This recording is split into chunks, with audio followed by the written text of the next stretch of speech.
Hey, coaches, welcome to Championship Culture. Got a special guest with us today. Travis Pait is the head basketball coach and athletic director at West Bladen High School in North Carolina. And I've asked Travis to come on the podcast because, by far, he's the best basketball coach I've ever been around. Technically super sound, runs great practices. But the most impressive part about Travis is he very intentionally built his culture. And I knew I was around him years ago and really focused on building a family atmosphere with his players and really caring about his kids. So Travis, thank you so much for being on this thing. And I can't wait to steal your ideas. And I know there's a lot of guys that want to hear. So question number one, can you give us a 1-minute elevator introduction? Yeah, name's Travis Pait. I'm actually from southeastern North Carolina. Actually coach in the town where I grew up. Went away for a while. Started out, was a high school player. Actually played basketball, football, baseball, whole 9 yards at my local high school. Played for a legendary basketball coach and a legendary football coach in this area. Jake Smith was the football coach. Junior Nance was the basketball coach. And just learned a lot of things from those guys. Went to UNCW and worked there as a manager and a student assistant with, just probably one of the best staffs you've ever seen as far as I worked for Jerry Wainwright, Brad Brownell, who's at Clemson. Then there were several guys who were on staff also who were Rodney. Rodney recruited Kevin Durant at Texas. He's at Rodney is at UTEP now. And anyway, a bunch of those guys, Billy Donnelly, Mark Byington, all these guys are Division I coaches now. A lot of high school coaches were either players or whatnot. So we bounced a lot of ideas around at a young age. Then went and helped start. I was assistant coach at K-3 Community College. Helped start the program there with Jerry Wainwright's son, Scott, who's a phenomenal coach. Went on and coached high school as an assistant with Harold Johnson, who was phenomenal at St. Paul's. And then I became a head coach very young. For a while, I was the youngest head coach in the state of North Carolina for a couple of years. Me and another gentleman, we were 2 weeks apart. And became a head coach early, coached at South Robinson, Harold's Christian Academy, where I had a wonderful experience because the best part of the experience was coaching football with Bob Lewis, who you worked for. Went to Hope County, was there for a couple of years, and then actually got out of the business for a short while and realized very quickly where I was supposed to be and where the Lord wanted me. And been here for the last 9, was privileged to work with the Joe Salas for a year, and we had some good times in that year. So I've had a great life so far. The Lord has blessed me in a lot of different ways. Well, buddy, it was super impressive. I know I came in one time to watch your practice, and it was just one of the most amazing things I've ever seen as far as the structure and organization of a practice. But again, the thing that was most impressive was how intentional you were, and they didn't even call it culture back then. I don't think. I think it was just called team building. But you always you were very intentional about building, it was all about family and building a tight-knit group. And that was always super impressive when I was outside looking in. Question number 2, in your program, how do you define culture? It's funny, Coach, I've been privileged. And by the way, I'm sure I'm the first basketball coach that's been on this podcast. So I've actually watched a few of them. So I'm very happy to be here, by the way. But it's funny because, culture has became, it's became the buzzword the last few years for good reason. And a lot of that's because of as society has changed, whenever I was playing, the culture you actually learned was you worked and then you were very excited to get to go to practice to get away from work. So that's changed through the years. Actually, the way I define culture, the way we define culture here is not necessarily what it is, but what it's not. Your culture is always going to be whatever it is you allow your best player and your worst player to get away with. I've been very fortunate. I worked on some really good football staffs. I worked on some really good basketball staffs. And everybody everybody thinks they have a wonderful culture. They really do. And they have these ideas, and everybody's going to tell you what everybody's going to do. Well, where it begins is with us as the head coach. And what I mean by that is it's not those things, me and you are real big on catchphrases. You were huge on it when you were here. I'm huge on it. I can rattle off 10 for you really quickly, and our kids can repeat those, and those are great. But those things are only as good as what the standard that you're holding everybody to. And that standard, even with your assistants, I've been on staffs where the head coach said, hey, we're all going to do this stuff, but he never got down in the trenches and helped clean up. You know what I mean? He didn't go and do the things that aren't fun. And it caused some disunity. Also, what it caused was the players realize those things. And then you look at the players. I don't know if you remember this. We had a player, we won't call his name, phenomenal athlete who was a freshman when you were there. Just an unbelievable back. We thought he was going to be wonderful. And he copped the attitude with me really early with basketball. And we went nose to nose. And I had to get rid of him for a year. I don't know if you remember this or not. I got rid of him in the parking lot. I said, and you can't be a part of what we're doing. And I caught so much flack for that. But it was a blessing because what our culture was, everybody knew he was the type A personality. And when everybody realized very quickly that, hey, you know what? He has to do the same thing because he'd been 2 or 3 on the team that the number 13 man on the team has to do. And we all have the same expectations. I've been a part of staffs, and everybody, we're all guilty of this at some point, Coach, because, we put winning in the wrong perspective sometimes. We've all made this mistake, but you let a kid slide because you think you think you need him. And maybe you did, but you can screw up a culture more by giving in, because you ever start giving in, that's the end of it. So I would say our definition of culture is, what are we going to tolerate from the best player and the worst player in the program? That's awesome, man. One of the best explanations of culture I've heard so far. And for officially, you're the second basketball coach, but the first one played offensive line at Oklahoma. So I couldn't pass him up. He played for Bob Stoops at Oklahoma, and now he's a basketball coach. But and you're a heck of a football coach too. But just super impressive as a basketball coach. All right, number 3, nuts and bolts. What are the 3 best things you do to build culture in your program?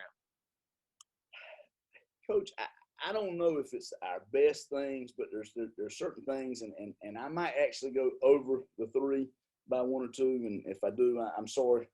But I would say that number 1 thing is to build culture is the kids have to realize that you love them. Now, when I say that, that's weird when people hear that coming from me, because I have the reputation of being just, go, go, go, and in your face type guy, and I am.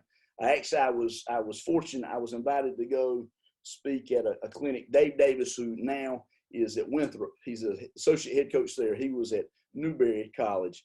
And anyway, he's a dear friend of mine. He's tried to get me to go work for him several years. And he's at Winthrop now. And you're talking about culture. The head coach there is just amazing. Pat Kelsey is just – it would be worth anybody here, if you can drive to Rock Hill, South Carolina, and watch those guys. His culture, I've never seen anything like it. But anyway, Dave invited me to go and talk about being a old school coach in the new school world. And I went and everybody thought I was going to talk about throwing stuff, and because I do have a reputation of being kind of, like I said. And biggest thing you have to talk about is the only way you can get away with that stuff, the kids have to know that you love them. And I'm not talking about, not that you love what they do, not that you love how they're going to help you win. But I mean, there's an actual genuine care and love, and you want to see what happens. We have a kid, I think you coached him as well, Brandon Council, who is now playing at Auburn, okay? And Brandon was very young whenever you had him. I think he was a sophomore. And Brandon is now, and he's had a just crazy career, but he's at Auburn now. And when Brandon first was here, he was the biggest baby I'd ever been around. And he was a big old kid, and I really had to, me and him went just almost blow to blow for a while whenever he first got here. And, he realized very quickly, though, I think because of what our staff did, how much we cared about him. Now this is the same kid who, when we first got here, nobody really could stand him. He calls my wife at Mother's Day. We hear from him every couple of weeks. And, you know, whenever he realized that, when that light went off, Coach, he just became unbelievable. He was by far a much better football player and basketball, but he was the glue to our team. So the first thing I would say that we do is the kids have to know that you love them. Now, that's not, you know, I'm not a lovey-dovey guy, Coach. I'm not going to go, you know, hooking that, oh, I love you. But spending time with them, finding out what's going on in their life, being invested. I think that's the number one thing you have to do. Now, the funny thing about this is they aren't going to know that at first when they walk in the doors, more than likely. You know, that takes some time to build. So they're going to have to give you some leeway too, because you have to really be tough on them. The second thing I would say is we have a saying here, and forgive me because I'm not the brightest guy. Let me interrupt you. I honestly, I thought that number one there was what you were the best at. From a coach to coach. Now, obviously, the kids are going to feel it different, but I thought that's what you were best at. That you were a super hard nosed guy, but you made sure they knew that you loved them. And I thought that was kind of your magic to you is you could do both. You could be tough on them and demanding, but all those kids knew that you loved them. And I really did. I thought that was the magic dust that you had, and you did a great job with that. Appreciate that. The second thing I would say, we have a saying that's called DWAC. Now, I'm going to be honest with you guys. The letters don't add up because I'm not the brightest guy, but what it is don't put winning. We left the P out because it wouldn't make sense, but DWAC, don't put winning above culture. And this hit me years ago, and whenever Russell took over you, Coach Dove took over for you, you know, Coach Dove I came on as his defensive coordinator, and the community and Russell wanted me to do it. And it was not because I had this football knowledge. It was to help him as he moved along in this. And I told him this. I told my brother when he came here as the head coach, and I've told so many young guys since, don't put winning above culture. Now, I'm a guy who doesn't talk about culture that much, but we talked about it briefly a while ago. What we have a tendency to do is we have these great ideas of where we're going to stand for everything. You know, everybody always talks big, right? Until the tires hit the road, you know? And so we all have these, oh, this is what's going to happen. But always what happens is very quickly is we get tested as coaches. And it's always what? It's one of your better players. I was fortunate. My first year here, I came behind a legendary coach, okay, Coach Cross. And I mean, just huge persona. And so we had a really good player. DJ Mason played Division I basketballs, played professionally. And DJ was a good player. And we had two other kids who made the team. Well, they made the team the first day. And guess what? The second day, they were late to practice. Well, you know me. Guess what happened? They were off the team. Because I told them, unless I know ahead of time, you know, you have to be here. I hear the guys all the time, what do you do about guys missing practice? I have never had anybody the whole time I've been here miss a practice but 3 kids. And all 3 kids were off the team if I didn't know beforehand what was going on. You set the standard. That's what our culture is. Now, if you're late, there better be a good reason. I better know beforehand. Well, DJ Mason comes in halfway through the year, and I'm using his name because he wouldn't mind me telling you this. And he had been late and been punished for it one time. I told him, said, next time you won't play. Here we're playing Scott Wainwright, who I used to work for at South Brunswick. We're number 1 in the league, and we go without the best player in the league, probably the 3rd best player in the state. And you know what happened? That team up to that point was not my team. It was still Coach Cross's team, and there was a lot of bickering and infighting. They wanted DJ to play that night. We were tied. You'll love this, Joe. We were tied with 3 seconds to go under our basket. It'd have been nice to put 6, 7 in under the basket and throw it up to him. We left him on the bench. We hit the game. We won the game. But whether we won or lost, from that point on, we were a different team because those guys realized that DJ had to do the same thing that number 13 was. So I would say one thing we do well, I think here, and I've made mistakes, don't get me wrong, but I think I've learned and the longer I go, the more I just had decided. Coach, we've had a rough 3 years here, as bad a 3 years as we've ever had. But I have just decided that we're going to cling to what we hold dear. And part of that's the way. We're not going to put winning above culture. Because you know what's going to happen? It never really going to equal you winning. You're going to either lose, whether you're probably going to lose on the scoreboard, to be honest, because there's going to be some slippage, but you'll lose down the line if you ever start compromising. 3, the third thing is I think a big part of culture now more than ever is teaching guys to work, teaching guys what the standard is as far as work and respect. There's things that we won't put up with here. You have to get your work done, whether it's in the classroom. The whole time I've been coaching, I've been a head coach a long time. I've had 4 kids ever fail a class, 4 ever. And that's because, hey, here's what the standard is. This is what we're going to do. You're going to bring me your grades every 2 weeks. We're going to figure out a way to get it done. And you know what? The standard's not always just passing. If you're a B student, we want Bs, so that slides for us. But then guys get in the gym. Now it's so funny. Whenever I was coming up in my first few years in coaching, you never had to go out and recruit basketball players. Football coaches did. You didn't have to do it in basketball. Now guys do this all the time. This is all they do. So whereas I'm actually in a bigger high school than where I went, because there were 2 schools that consolidated.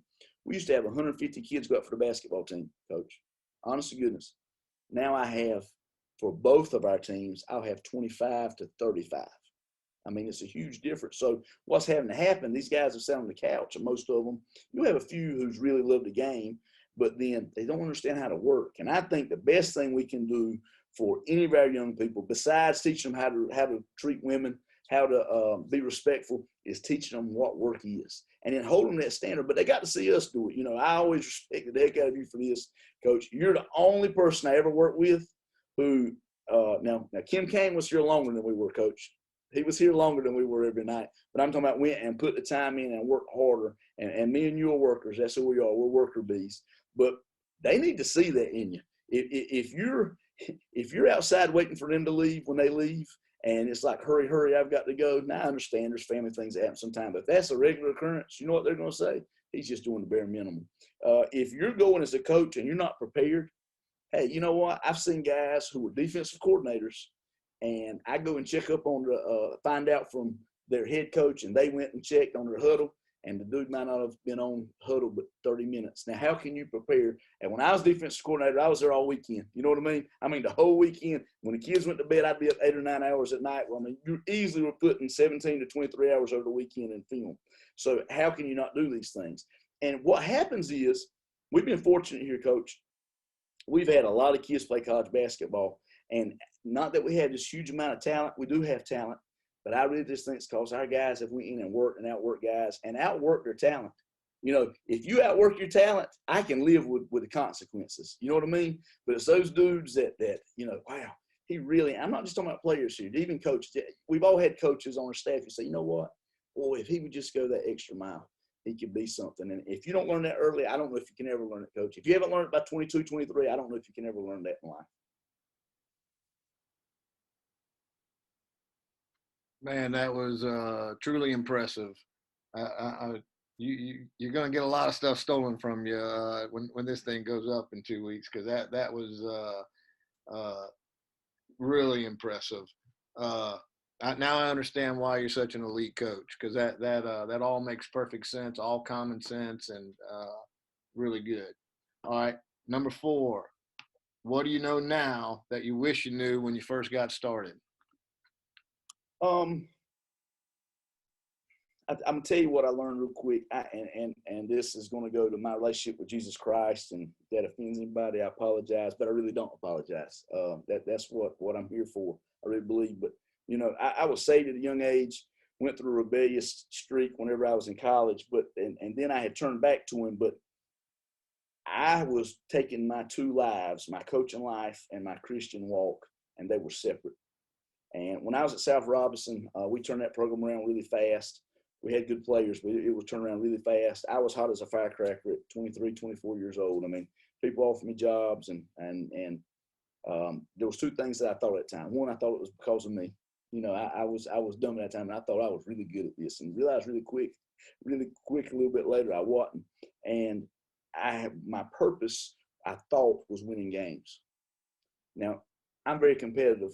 If we're going to have a spitting contest, I'm going to try and be number 1. I'm going to make you stay here till I win, Coach. I mean, that's how I am, but that wasn't my purpose. So I wasted a couple of years, and the Lord put me on my back, and He taught me a lesson. But if I had to go back, I wish from day one that I realized that my purpose was to make men, to not be apologetic about making men, and reflecting Christ and everything I did with my players. I hope that I have done a better job of that over the last 14, 15 years. But my biggest regret is those first couple of years as a head coach. I don't think I was reflecting Christ. I think I was living two separate lives, and that doesn't mesh with what my beliefs are. So that's awesome. I talk about when I didn't spend enough time building relationships with kids. It was all football, football, football, and that's one that I regret. How do you connect your success with your Christian walk? As far as, like, I've come up with, like, when I pray about it, I thank God for gifting me in this area. yeah. Even though, and obviously I know he's favored me and he's helped me and he's fixed me, but I think of it as he obviously you have a gift. You are a gifted basketball coach. How do you when you think about it or when you verbalize it, how do you connect that? Well, Coach, it's when you do look at connecting. First thing is it's wonderful because even as when I realized where I was falling short, we still go. Life's a cycle and life's up and downs. And I told you when you were here that we were going to be really good in the next year or two, and we were, and we had it rolling and had a lot of talent. And even though I was putting him first, sometimes it's just who we are because we're fleshly. Pride starts creeping in a little bit, and then what happens with him, he's always going to get you focused back on him. And so where I think and what I hope has happened is I think my players see a very imperfect person. My wife has lived she's not perfect by any means, but she's lived about as perfect a life as you can. She's had very few hiccups in her life. She's always walked well, and I haven't. And I think my guys realize, what, if there's salvation for a guy like this, there could be salvation for me. And I hope they see that I grow. But just, last 3 years, we getting our tails tore up, and it's hard. You know what I mean? Like, because we say stuff like, you got the coach. We had a team that was doing all they could do. They were working. They just hadn't worked enough when they were younger. Had a high Division I coach, and he was a quarterback. If you'd have had him, he wouldn't be playing Division I basketball right now. He would be playing it at somewhere huge. Probably with Coach Leach is where he'd be right now. I mean, he was an unbelievable athlete, and he was hard to coach at times. He really was early on. In fact, he's probably the most talented player I've ever coached, which is saying a lot. And I remember the sophomore telling him to go home, like not go home for the day. I'm talking about like go find another school. And he stayed, couldn't went anywhere because he was so good and everybody wanted him. But for whatever reason, that connected with that kid. And so, losing's been hard. And I don't know if this answers your question or not. Losing the last 3 years has been hard, but it's been very good for me. It's been hard now. I think it's taken years off of me. But it's been good because I've been able to see his hand and his grace. You know what? We've lost by the scoreboard, which is losing. I'm not a moral victory guy. You know that about me. But we've won in a lot of different ways, And so for me, it is, realizing that he's showing favor toward us, not just because in life, hey, you don't win all the time in life. You're going to get sick. You're going to lose a job. You're going to have crazy things happen. Sometimes you had no control over, and everything's what? It's how you react to it. Our big saying here is attitude and effort. Like everybody in our program, we run a big youth camp in the summer, and we have summer league, and we talk about it. And if I sit right now in front of my wife, my kids, everybody spouts off attitude and effort. Those are the only two things in this world you can control.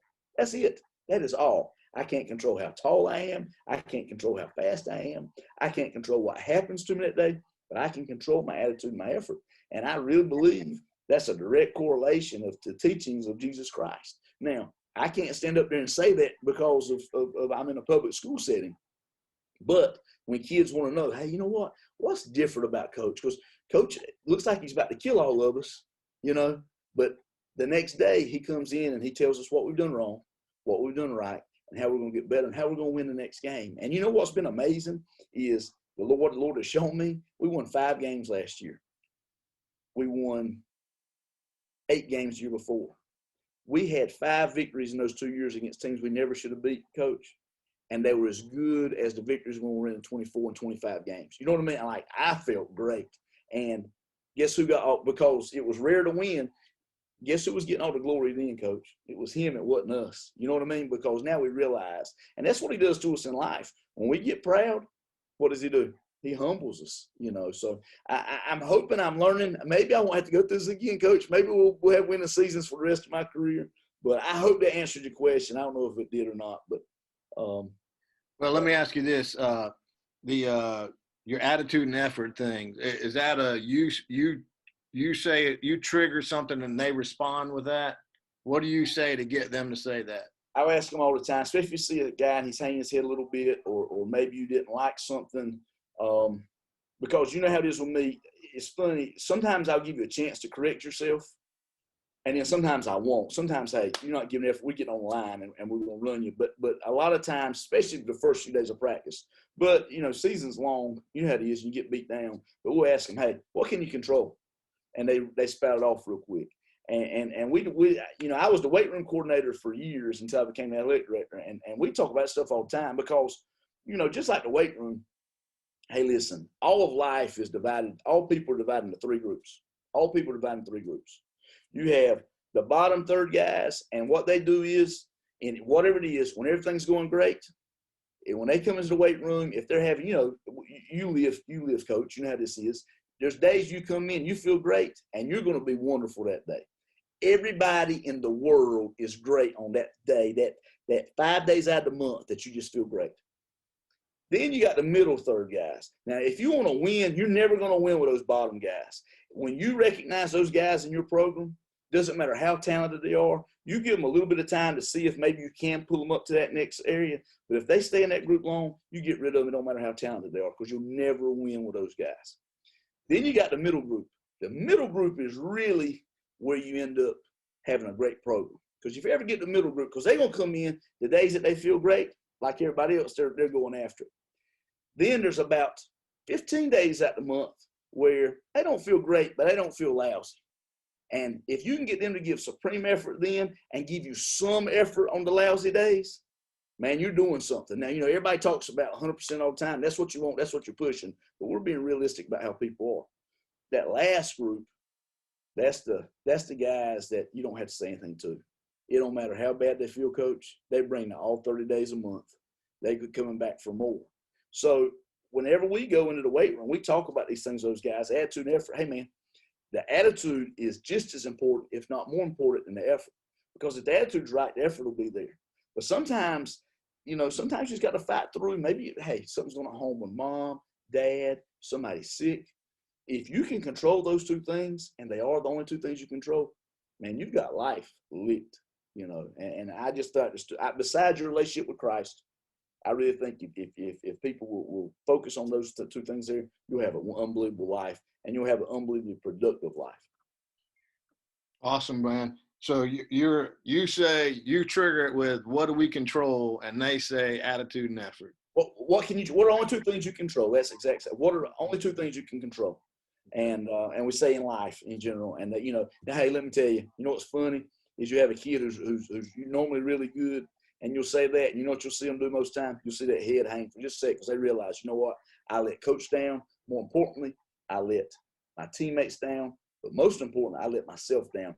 And whenever you see that, believe it or not, when you see that head sag for just a second, that's when you know you got them. You know, that's when you know that they realize that there's a huge difference in who they are when they can control their attitude and effort. Well, buddy, that was this whole thing has been absolutely phenomenal. You know, last time I saw you, you had a different haircut. I did, but you have always been elite, and now you kind of like peel back the layers. Why I now know why you're such an elite coach, an elite person. I got one story to tell you, and I just when you were going through that last question, I remember this story. And I've never told you this. Maybe your wife told you, but how old's your son now? Jackson's 12. He's 12, okay, and he's a good-looking little athlete now. But when he was a little bitty guy, little tiny, I just left, and I ran into your wife and him at Chick-fil-A one day, and he was always been a little talkative. And I said hello to your wife, and then he jumped right in there, and he said, me and my daddy, we love basketball, and we love Jesus. And I said, boy, your dad's going to be glad when he hears that. Because that's, and that was, I didn't, that's, no one sparked him. He just jumped in and wanted to make sure I knew that him and his daddy, they love basketball and Jesus. All right, brother, I appreciate you doing this so much. The last one is contact information, because I guarantee you people are going to want to call, get in touch with you and talk about some of this. Yeah, I'll give you my email and my cell phone. My email is my first and last name, travispait, that's Pait, @hotmail.com. And my telephone number is 910-234-4318. I am a coaching junkie, so anybody that wants to, let's talk hoops or football or just life, I would love to talk to you about it. So, well, I guarantee you're going to have some guys take you up on it. And then anything you want to promote, anything you want to talk about, your time. Nothing except this is a great profession. I want to promote this profession, and it's became harder. I think it's hard to do it the way we do it, because we put ourselves out there. We put ourselves out there, and when you do it right, you're going to put yourself out there. But this is a great profession. I really don't think it's really changed as much as people think. I think you go and you be true to who you are, make sure that the kids know you love them. And it's a hard profession. You're not going to get rich. And even if you do get rich, if you make the upper levels, what you're having to pay for it, it's not ever worth the money. But I tell you, it's a great life, and I go to bed every night. Can't wait for the next day. Whether I'm upset or happy, I can't wait for the next day. So if you're thinking about it, give it a try, give it a shot, and make sure. The best advice I ever received from Brad Brownell, he told me, he said 2 things: never take a bad job, ever. He said, because one will come along if you're good enough. He said, and number 2, don't go work for a bad dude. So if you're wanting to get in this profession, you're kind of maybe low on the totem pole, find a good dude. And if you have to volunteer, and go learn how to coach them up. Awesome, brother. I appreciate you doing this, man. Yes, sir. Thank you, Coach. Have a great one. You too.